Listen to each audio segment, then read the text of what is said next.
শালার কি একটা পরিবার জন্মগ্রহণ করলাম। মাই কই ইঞ্জিনিয়ারের লেগে, বাহে কই ডাক্তারের লেগে, এই হিসাবে পাইলট হয়ে গেছি গা।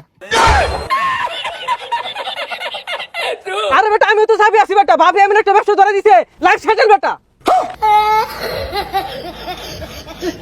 আরে বেটা আমার কথা তো করে কি কইম, বাপে মনে করলে ভূমের বন্ধটা দিয়ে আসছে, অন্য মনে করলে যে একটা খামার দিয়ে বিরাট বড় 5-10 কোটি টাকার মামলা আছে না।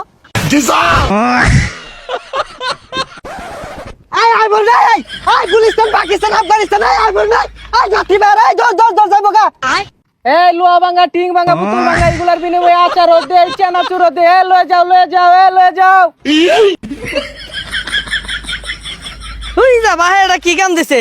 আমি আর বন্ধু লাগে ভাত মারলাম, আমার কোটি টাকার মামলা আছে। আরে মনে করলি বিমানটা মাত্র নামাই তো হইলাম, মাত্র ব্যবসাটা গুছাই থইলাম। আমিও খামারটা ঘুরে দেখে আইলাম লোকজনে ভালো কাজ কাম করতেছে কিনা। अबे साले